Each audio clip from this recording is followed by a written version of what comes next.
예수님은 그 당시 총독이었던 본디오 빌라도에게 재판을 받았습니다. 빌라도는 예수님이 아무런 죄가 없다는 것을 알고 있었는데 그런데도 불구하고 예수님을 무죄방면하진 않았습니다. 무죄방면했다가는 잘못해서 밀란이 일어나면 그것으로 인해서 어려움 당하거나 아니면 그것 때문에 자신의 앞길에 무슨 문제가 있을 것이다 이렇게 생각해서 죄가 없다는 것을 알고 있음에도 십자가에 못 박으라고 넘겨 주었습니다. 그 당시 십자가형을 당하는 죄수는 형을 당하기 전에 먼저 매를 맞았습니다. 그래서 군인들은 예수님을 때리고 그리고 희롱하기 위해서 빌라도의 관정에 모였습니다. 빌라도의 관정이라는 것은 빌라도가 머무르는 곳의 마당을 말합니다. 그 뜰을 관정이라고 하는데 관정에 온 군대가 모였다고 했죠. 온 군대라는 것은 빌라도를 호위하기 위해서 있는 그런 군대를 말하는데 이때는 보병 1개 대대가 빌라도 총독을 호위했습니다. 그 당시 보병 1개 대대는 한 600명 정도 됩니다. 그렇게 온 군대가 예수님을 희롱하고 때리기 위해서 관정에 모여서 먼저 예수님의 옷을 벗겼습니다. 그리고 홍포를 입혔습니다. 홍포라는 것은 붉은 옷을 말하는데 이 홍포는 이 망토 같은 옷을 말합니다. 고대 시대 왕들은 이 붉은 망토 이것을 차고 있었는데 그 왕들이 입다가 버린 그런 망토인데 군인들이 그것을 입지는 못하고 보관하고 있다가 그 버린 옷을 입힌 것이죠. 아마 헤롯이나 아니면 빌라도가 입던 그런 홍포였을 것입니다. 그 홍포를 예수님에게 입힌 것이죠. 왜 그런가 하면 예수님께서 왕이다 이렇게 말씀을 하셨기 때문에 붉은 옷을 입혀서 왕처럼 보이도록 하기 위해서 그렇게 입힌 것입니다. 그리고 가시관을 씌우고 오른손에 갈대를 들게 했습니다. 왕은 왕관을 쓰고 있죠. 그리고 손에는 이 지팡이를 들고 있습니다. 왕이 무엇을 지시할 때는 그냥 손으로 지시하는 것이 아니라 그 지팡이를 들고 이것저것을 지시합니다. 그것을 흉내내기 위해서 그래서 지팡이 대신 갈대를 들게 했습니다. 로마 군인들이 이렇게 예수님에게 홍포를 입히고 그리고 가시관을 씌우고 갈대를 들게 한 그것은 예수님을 희롱하기 위해서 이렇게 한 것이죠. 그렇게 하고서 그 앞에서 절하면서 유대인의 왕이여 평안할지어다 이렇게 했습니다. 단순히 유대인의 왕이여 평안할지어다 이렇게만 한 것이 아니라 그 얼굴에 침을 뱉고 얼마나 모욕적입니까? 얼굴에 침 뱉으면. 그리고 얼굴을 때리고 갈대를 빼앗아서 머리를 치고 이렇게 하면서 주님을 모욕하고 그리고 희롱하기 위해서 유대인의 왕이여 이렇게 하면서 희롱을 했습니다. 예수님은 이런 수치와 모욕을 당하셨습니다. 그런데 하나님께서는 당신의 아들, 당신의 독생자가 이런 수치와 모욕을 당하는데 그냥 수치와 모욕을 당하도록 그냥 두셨습니다. 그러면 하나님께서 이렇게 당신의 아들이 수치와 모욕을 당하도록 그냥 두신 이유가 무엇일까요? 하나님께서 그렇게 하신 것은 우리를 위해서 그렇게 하셨습니다. 예수님은 아무런 죄가 없죠. 아무런 죄가 없기 때문에 수치와 모욕을 당하실 이유가 없습니다. 수치와 모욕은 예수님께서 당하시는 것이 아니라 우리가 수치와 모욕을 당해야 됩니다. 잘못은 우리가 잘못한 거잖아요. 죄는 우리가 졌지 않습니까? 예수님은 아무런 죄를 진 것이 없기 때문에 실상은 우리가 그렇게 모욕을 당하고 그렇게 수치를 당해야 되는데 우리는 이런 일을 당하지 않고 예수님께서 그런 일을 당하셨는데 하나님께서 당신의 아들을 그런 일을 당하도록 그냥 주신 이유가 무엇이냐? 그것은 하나님께서 우리를 하나님 보시기에 합당한 자로 만들기 위해서 하나님 보시기에 기뻐하는 자, 당신의 아들들로 우리를 만들기 위해서 그렇게 하신 것입니다. 예수님께서 수치와 모욕을 당하심으로 우리가 회복되었고 우리가 아들이 된 것이죠. 이사야 53장에 이렇게 말씀하고 있습니다. 그가 채찍에 맞음으로 우리가 나음을 받았다 이렇게 말씀을 하고 있죠. 우리를 사랑하고 우리를 아들로 만들기 위해서 그렇게 채찍에 맞게 하시고 수치와 모욕을 당하게 하신 것입니다. 희롱을 당하게 하신 것이죠. 군인들에게 예수님께서 이렇게 희롱을 당하시고 수치와 모욕을 당하셨습니다. 그렇게 희롱당하신 수치와 모욕을 당하신 그 예수님은 누구실까요? 예수님은 참 왕이십니다. 온 세상 모든 만물 그리고 이 세상 모든 만물을 다스리시는 그런 왕이시죠. 그런 왕이신 예수님께서 군인들에게 흉당하시고 얼굴에 침뱉음 당하시고 그리고 머리를 맞으셨습니다. 예수님은 이런 일을 당하셨음에도 불구하고 아무런 말씀도 하지 않으셨습니다. 그냥 참고 인내하셨습니다. 예수님께서 이적을 일으키시거나 아니면 하나님께 부탁해서 12군단도 더 되는 그런 천사들을 보내달라고 얼마든지 말씀하실 수 있는데 그런 말씀도 하지 않으셨습니다. 그냥 그런 모든 일을 다 당하셨습니다. 그러면 예수님께서 그렇게 참고 인내하신 이유가 무엇일까요? 예수님께서 그렇게 하신 것은 우리를 사랑하시기 때문에 그렇게 하신 것이죠. 예수님은 인간이 당할 수 있는 모든 고난을 다 당하셨습니다. 그렇게 예수님께서 인간이 당할 수 있는 모든 고난, 모든 어려움을 다 겪으셨기 때문에 우리가 얼마나 연약한지, 우리가 얼마나 부족한지 다 알고 계시죠. 인간의 눈물과 슬픔, 인간의 괴로움, 비참함 이런 모든 것들을 다 알고 계십니다. 우리가 말씀을 한 구절 살펴보도록 하겠습니다. 히브리서 4장 15절부터 16절까지 말씀을 살펴보도록 하죠. 신약성경 356페이지네요. 히브리서 4장 15절 16절 두 절이니까 우리 한 목소리로 같이 읽겠습니다. 히브리서 4장 15절 16절입니다. 찾으셨죠? 같이 읽겠습니다. 시작. 우리에게 있는 그의 제사장은 우리의 연약함을 동정하지 못하실 리가 아니요 모든 일에 우리와 똑같이 시험을 받으신 이로되 죄는 없으십니다. 그러므로 우리는 동일하심을 받고 때를 따라 돕는 은혜를 얻기 위하여 은혜의 보좌 앞에 담대히 나아갈 것이니라. 아멘. 우리가 믿는 대제사장이신 예수님은 우리와 똑같이 시험을 받으셨습니다. 우리와 똑같이 고난과 어려움을 당하셨습니다. 참 인간으로 이 땅에 오셨기 때문에 우리의 처지와 형편, 우리의 환경 이런 모든 것들을 다 알고 계십니다. 만약에 예수님께서 멀리 하늘에만 계신 하나님이라면, 그런 신이라면 인간이 어떤 고통을 당하고 있는지 알지 못하겠죠. 전능하시기 때문에, 전지하시기 때문에 인간의 눈물과 인간의 한계, 인간의 고통, 고민, 비참함 이런 것들을 다 알지 못하고 잘 이해하지 못하실 것입니다. 그런데 예수님은 그런 분이 아닙니다. 참 하나님이시지만 고난을 당하신 참 하나님이십니다. 그래서 우리가 얼마나 부족한지, 우리가 얼마나 연약한지, 우리가 얼마나 정말 비참한지 이런 것들을 다 알고 계시죠. 죄가 없지만 죄에 대해서 얼마나 쉽게 넘어지는지 이런 것들을 다 알고 계십니다. 이렇게 우리의 모든 것을 다 아시는 주님은 또 어떻게 하십니까? 우리를 위하시고 또 우리를 사랑하십니다. 우리의 처지와 우리의 형편을 다 알고 계시기 때문에 우리가 힘들 때가 있습니다. 잠을 못 잘 때가 있어요. 어려울 때가 있습니다. 잠 못 이룰 때가 있습니다. 고민이 있을 때가 있습니다. 그러면 어떻게 될까요? 다른 곳에 가지 않고 주님 앞으로 나오셔야 됩니다. 모든 것을 아시는, 그리고 우리를 사랑하시는 주님 앞에 나와서 우리의 모든 것을 다 구하고 우리의 문제를 해결해 달라고 해야 됩니다. 그렇게 주님 앞에 나오면 우리를 사랑하신 주님께서 우리를 불쌍히 여겨주시고 그리고 은혜를 베풀어 주십니다. 때를 따라 돕는 은혜를 주세요.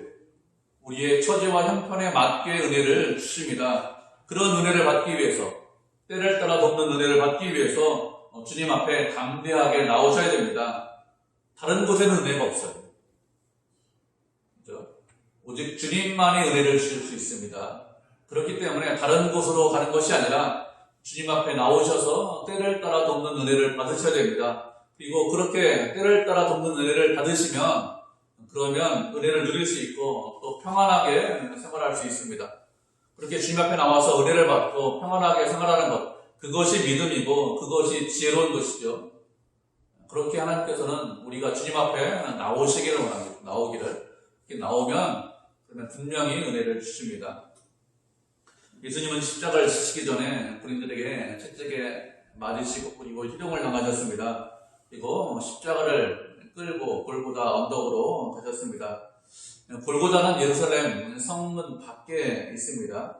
십자가형을 당하는 사람은 자신이 죽어야 되는 그 형틀을 지고 그 형장까지 가야 됩니다. 십자가의 무게는 최소한 한 30kg 정도 된다고 해요. 군인들이 이렇게 군대 가면 완전 군장에서 이렇게 군장을 매는데 그 군장이 상당히 무거운데 한 20kg 정도 된다고 합니다. 그 이상 되는 그런 분장을 메고 그렇게 십자가를 메고 그렇게 골고다 언덕까지 가야 되는데 골고다 언덕까지 가는 길은 쉬운 길이 아닙니다. 예수님은 로마 군병들에게 매를 맞으셨죠. 그렇기 때문에 몸에 아무런 힘이 없습니다. 십자가를 지기 전에 매를 맞으면 그러면 살점에 떨어져 나가고 그렇게 채찍에 맞으면 그 채찍에 맞는 곳으로만 사람이 죽을 수 있기 때문에 그래서 십자가를 치고 골고다까지 갈 수 있는 그런 상태가 아닙니다. 이렇기 때문에 로마 군인들이 어떻게 했는가 하면 십자가형을 구경 나온 구레네 사람 시몬을 끌어다가 예수님께서 지쳐야 하는 그런 십자가를 대신 짊어지게 했습니다. 그렇게 하지 않으면 잘못하다가는 골고다 언덕까지 가는 도중에 예수님께서 죽을 수 있기 때문에 그렇게 한 것입니다. 구레네가 어디인가 하면 북아프리카 지역이에요. 북아프리카 예루살렘에서 가깝기 때문에 유대인들이 많이 살았습니다. 시몬이라는 사람이 그곳에 살고 있다가 유월절을 지키기 위해서 예루살렘에 왔겠죠. 예루살렘에서 유월절을 지키는데 그때 젊은 납비를 십자가에 처형한다 이런 소리를 듣고 구경하기 위해서 나왔습니다. 이렇게 구경하기 위해서 나왔는데 예수님을 대신해서 십자가를 지게 되었습니다. 어떤 다른 의도가 있어서 십자가를 지게 한 것이 아니라 예수님의 몸 상태가 그렇게 십자가를 지고 갈 수 있는 그런 상태가 아니기 때문에 그렇게 십자가를 지게 한 것이죠. 마가복음에서는 이 사람에 대해서 무엇이라고 어떻게 기록하고 있는가 하면 알렉산더와 루포의 아버지 구레네 사람 시몬이다 이렇게 기록을 하고 있습니다. 시몬에 대해서 알렉산더와 루포의 아버지다 이렇게 기록을 한 거 보면 그 당시 복음서를 읽는 사람들이 이 사람이 누군지 쉽게 아는 사람이기 때문에 알렉산더와 루포의 아버지다 이렇게 기록을 했죠. 로마서 말씀에 보면 이렇게 말씀하고 있습니다. 주 안에서 택하심을 입은 루포와 그의 어머니에게 문안하라. 그의 어머니가 곧 내 어머니다 이렇게 사도 바울이 이렇게 로마 교회 성도들에게 당부를 하고 있습니다. 루포의 어머니에게 문안해라 이렇게 부탁을 하고 있는데 여기 있는 루포라는 사람이 마가복음에 나와 있는 이 루포라는 사람과 같은 사람인지 아니면 동명이인지 정확하게 알지는 못합니다. 만약에 같은 사람이라면 예수님을 대신해서 십자가를 짊어지고 골고다 언덕까지 간 구레네 사람 시몬이 예수님께서 십자가형으로 달려 돌아가시는 것을 보고서 회심해서 온 가족이 예수님을 믿게 되어서 교회 안으로 들어온 것 같아요. 바울이 그 루포의 어머니에게 문안하라 이렇게 기록을 하고 있는데 그 사람인지 아니면 동명이인지 정확하게 알기는 없습니다. 그렇지만 하여튼 루포라는 사람이 예수님을 대신해서 십자가를 짊어지고 골고다 언덕까지 올라갔습니다. 이렇게 예수님께서 골고다 언덕에 올라가자 사람들이 예수님에게 쓸개탄 포도주를 주어서 마시게 하려고 했습니다. 예수님은 그것을 맛보고 먹지 않았습니다. 쓸개탄 포도주를 준 이유가 무엇인가 하면 고통을 좀 경감시키기 위해서 이렇게 한 것입니다. 쓸개탄 포도주는 마취제 역할을 하는데 채찍에 맞으셨고 그리고 가시관을 쓰셨기 때문에 고통이 아주 심했겠죠. 그래서 고통을 좀 덜 느끼라고 마취제인 포도주를 준 것입니다. 포도주를 마시면 고통을 좀 덜 느낄 수 있기 때문에 쓸개탄 포도주를 주었는데 그런데 예수님께서는 그것을 마시는 것을 거부하셨습니다. 혀끝으로 그것을 맛보시고 그것이 무엇인지 알고 먹지 않으셨습니다. 예수님께서 이렇게 하신 이유가 무엇인가 하면 당신이 당해야 되는 모든 고통을 회피하지 않으려고 이렇게 하신 것입니다. 예수님은 인간이 당해야 되는 모든 고통을 가감없이 다 당하셨습니다. 그렇게 예수님께서 고통을 당하셔야 우리가 나음을 입을 수 있기 때문에 고통을 회피하지 않으시고 적극적으로 그 고통을 다 받으신 것입니다. 이렇게 예수님께서 골고다까지 올라가셨는데 그렇게 골고다까지 끌고 간 로마의 군인들은 그곳에서 예수님을 못 박았습니다. 사람들을 십자가 처형을 할 때는 보통 4명이 한조가 되어서 군인들이 십자가 처형을 합니다. 죄수가 3명이잖아요. 예수님과 좌우편 강도 이렇게 3명이기 때문에 12명의 군인들이 죄수 3명을 못 박았을 것입니다. 이렇게 예수님을 못 박은 군인들이 무엇을 했는가 하면 예수님의 옷을 제비를 뽑아서 나누어 가졌습니다. 그 당시 겉옷은 4조각으로 나눌 수 있는 그런 옷입니다. 그렇기 때문에 겉옷은 조각을 내서 4조각으로 나누어 가졌고 속옷은 그냥 통으로 짰습니다. 그래서 나눌 수가 없기 때문에 찢어지기 때문에 속옷은 제비를 뽑아서 나누어 가졌습니다. 누가 제비를 뽑히느냐 이렇게 해서 속옷을 나누어 제비 뽑아서 가졌는데, 이렇게 군인들이 죄수의 옷을 나누어 가지는 것은 오랜 전통 때문에 이렇게 했습니다. 그런가 하면 뭐 지금은 옷이 흔하지만 그 당시는 옷이 흔하지 않았어요. 옷이 상당히 귀했습니다. 지금 말로 하면 자동차만큼 상당히 귀했다. 그래서 자동차를 나누어 가지는 것처럼 옷을 나누어 가졌다 이렇게 생각을 하시면 됩니다. 이렇게 군인들이 옷을 나누어 가진 것은 뭐 전통 때문에 이렇게 했는데, 그런데 이것은 또 예언의 말씀을 이루시고 예언의 말씀을 성취하기 위해서 이렇게 한 것이죠. 시편 22편 18절에 이렇게 말씀을 하고 있습니다. 내 겉옷을 나누며 속옷을 제비 뽑나이다 이렇게 말씀을 하고 있습니다. 시편 22편은 메시아 시편인데 메시아가 어떤 고난을 당할지 말씀을 하고 있습니다. 그 기록된 말씀대로 예수님의 옷을 사람들이 제비 뽑아서 나누어 가졌습니다. 이렇게 예수님은 골고다에서 십자가에 달리셨습니다. 그런데 그 골고다 언덕은 예루살렘 성 밖에 있어요. 예수님은 성 안에서 죽으신 것이 아니라 성 밖에서 십자가에 달려 죽으셨습니다. 이렇게 십자가에서 죽으신 것에 대해서 히브리서에서 말씀을 하고 있습니다. 우리 히브리서 말씀에 대해서 살펴보도록 하죠. 히브리서 13장 11절 12절 말씀 우리가 살펴보도록 하겠습니다. 히브리서 13장 11절 12절 말씀입니다.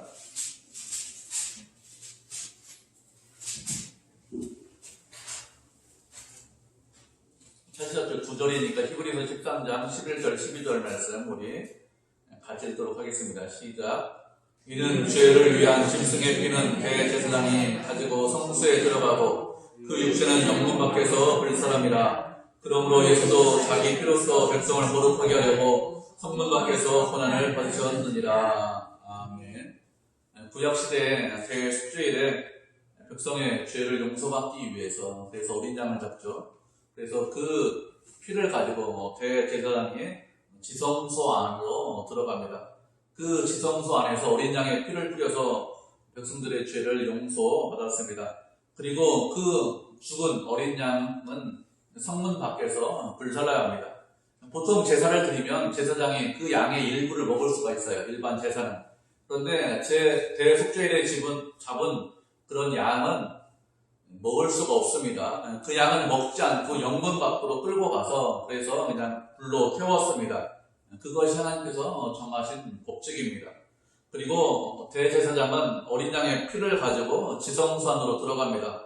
왜 그런가 하면 하나님께서 말씀하시기를 피 없이는 아니한다 이렇게 말씀하셨기 때문에 그렇습니다. 죄를 용서해 주는데 그냥 용서해 주잖아요. 피 없이는 아니한다. 피 흘림이 없이는 죄 사함이 없다 이렇게 말씀하셨습니다. 그래서 대제사장이 1년에 한 번, 딱 1년에 한 번 들어갈 수 있습니다. 하루 그렇게 지성소 안으로 들어갈 수 있는데, 그런데 어린 양의 피를 가지고 들어가는 거죠. 그래야 죄 용서를 받을 수 있기 때문에 그렇습니다. 예수님께서 십자가에 달려 돌아가셨습니다. 왜 십자가에 달려 돌아가셨을까요? 왜 그런가 하면 예수 그리스도의 피로 우리를, 당신의 백성들의 죄를 없애고 거룩하게 만들 수 있기 때문에 그렇습니다. 예수님의 피가 없으면 그러면 우리가 거룩해질 수 있느냐? 그렇게 거룩해질 수 없습니다. 예수님의 피가 없으면 죄 용서를 받을 수 있느냐? 죄 용서를 받지 못합니다. 죄 용서를 받지 못하면 하나님 앞에 설 수 없어요. 하나님은 죄인과 함께 하실 수 없습니다. 죄가 없는 사람들만 주님과 함께 할 수 있고 주님과 동행할 수 있습니다. 그러면 어떻게 죄가 없이 거룩해질 수 있을까요? 우리가 거룩해지는 것은 예수 그리스도의 피로 거룩해지는 것입니다. 다른 것으로 거룩해질 수 없습니다. 하나님께서 어떻게 하셨죠? 세상을 창조하실 때 무엇으로 창조하셨습니까? 말씀으로 세상을 창조하셨습니다. 빛이 있으라 이렇게 그러자 빛이 생겼습니다. 그런데 예수님께서 하나님께서 그렇게 말씀하실 수 있습니다. 내가 내 죄를 용서한다 이렇게 말씀하심으로 죄를 용서하실 수 있느냐? 그렇게는 용서 못하세요. 말씀으로 우리의 죄를 용서하지 못하십니다. 피 없이는 아니한다고 했습니다. 피 흘림이 없으면 죄 용서가 없습니다. 그래서 예수 그리스도가 십자가에서 피를 흘리신 것입니다. 그 예수님의 피가 어디에 뿌려졌다고요? 하늘 성소에 뿌려졌습니다. 그래서 그 피로 인해서 하늘 성소에 뿌려진 예수님의 피로 인해서 우리의 죄가 영원히 속죄함을 받는 것입니다. 우리는 그리스도 안에 있기 때문에 그리스도의 피로 거룩해진 것입니다. 다른 것으로 거룩해지지 않는다니까요. 우리가 이렇게 예배를 드림으로, 선행을 행함으로, 봉사를 함으로, 헌금하고 예물 드림으로 그래서 거룩해지는 것이 아니라 예수 그리스도의 피로 거룩해진 것입니다. 예수 그리스도의 피로 우리가 영생을 소유하게 된 것이죠. 의인이 된 것입니다.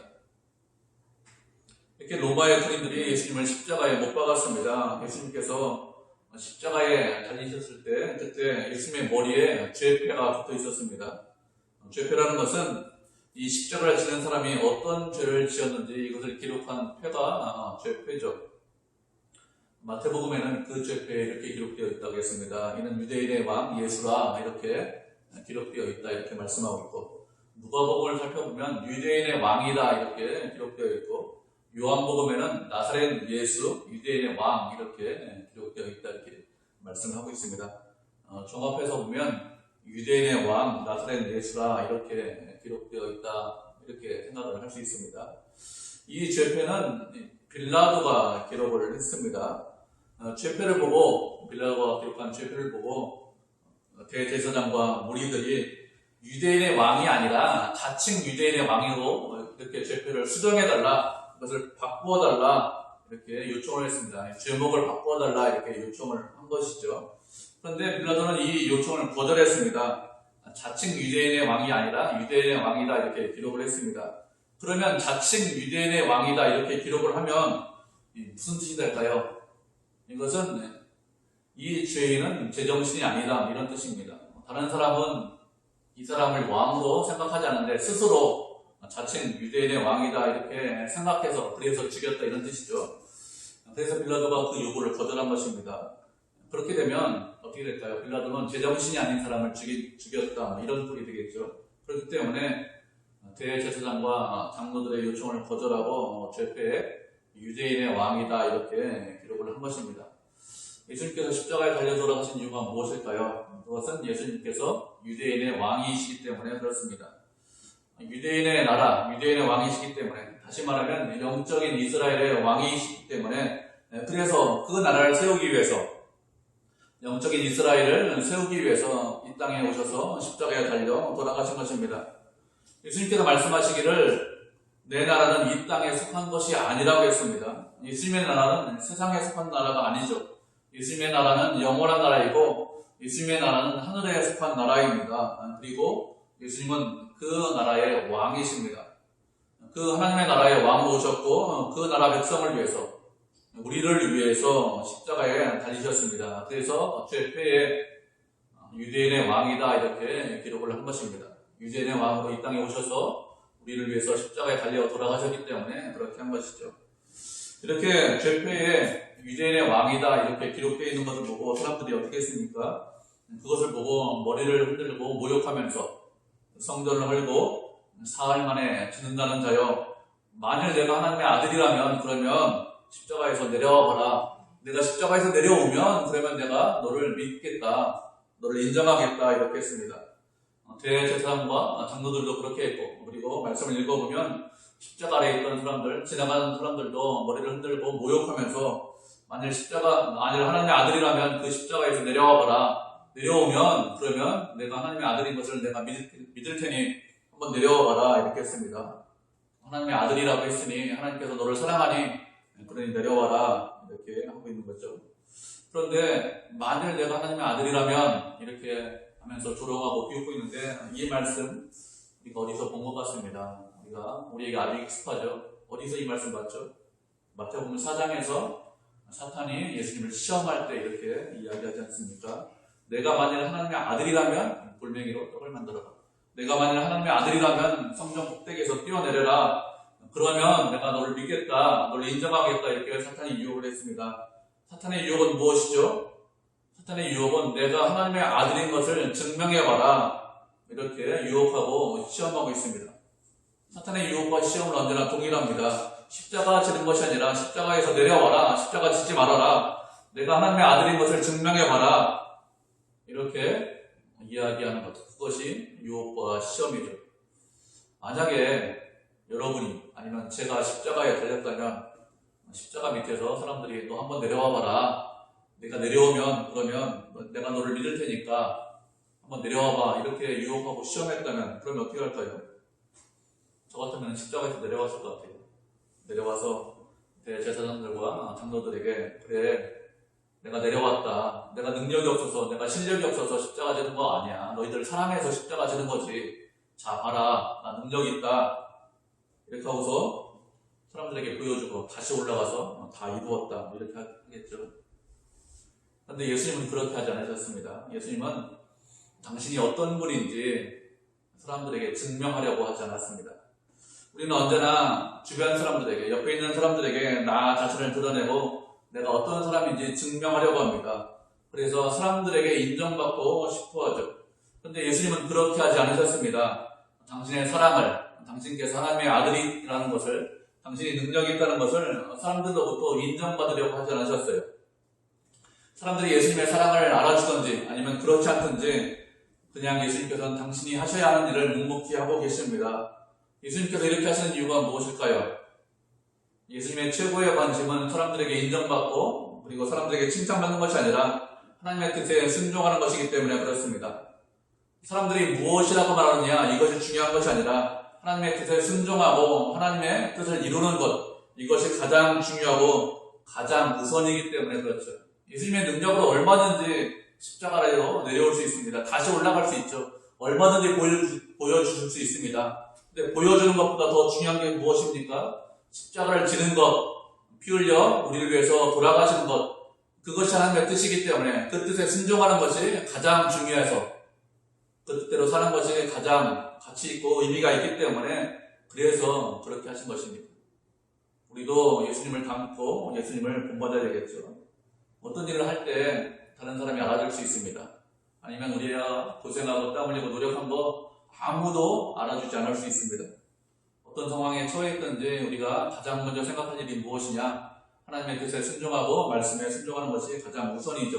그렇게 하나님의 뜻에 순종하는 것이 우리의 기쁨과 우리의 즐거움이 되어야 됩니다. 예수님은 그런 마음으로 하나님의 뜻에 순종하는 것이 기쁨이고 즐거움이기 때문에 그렇게 십자가를 지셨습니다. 우리도 그 예수님을 본받아서 그런 마음으로 신앙생활하고 그런 마음으로 각자 자신의 십자가를 져야겠죠. 그렇게 주님을 사랑하고 주님의 뜻에 순종하겠습니다. 그런 마음으로 신앙생활하는 것 그것이 바른 신앙생활이고 그것이 하나님께서 기뻐하시는 그런 믿음입니다. 예수님께서 십자가에 달리셨습니다. 예수님께서 십자가에 달리신 것은 어떻게 하다 보니까 어쩔 수 없어서 상황이 그래서 십자가에 달리신 것이 아니죠. 예수님께서 십자가에 달리신 것은 죄인인 우리가 죄인인데 죄인인 우리를 구원하기 위해서 그렇게 십자가에 달리셨습니다.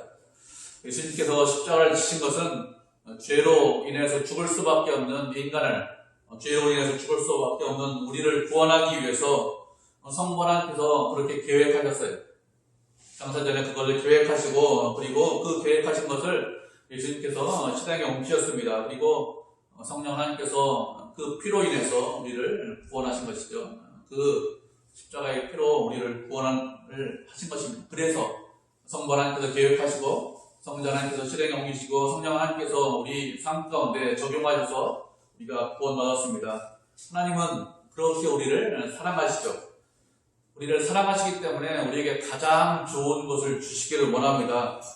그런데 우리에게 가장 좋은 것을 주시기를 원하는 하나님은 죄와는 함께할 수 없습니다. 죄인과 동행하거나 죄인에게 복을 줄 수는 없습니다. 왜냐하면 그렇게 하는 것은 하나님의 본성에 어긋나기 때문에 그렇습니다. 하나님은 죄에 대해서는 반드시 형벌을 내리셔야 합니다. 그래야 하나님의 공의에, 하나님의 속성에 어긋나지 않습니다. 그리고 하나님께서는 죄인을 용서해 주는데 그냥 죄인을 용서해 줄 수 없습니다. 아무런 대가 없이 죄인을 용서해 줄 수 없습니다. 이런 모든 것을 다 만족하기 위해서 하나님의 본성에도 어긋나지 않고 그리고 하나님께서 우리를 사랑하시고 그리고 죄에 대해서 대가를 지불해야 되는데 생명이라는 대가를 지불해야 되는데 이런 모든 것에 어긋나지 않는 것이 무엇이냐?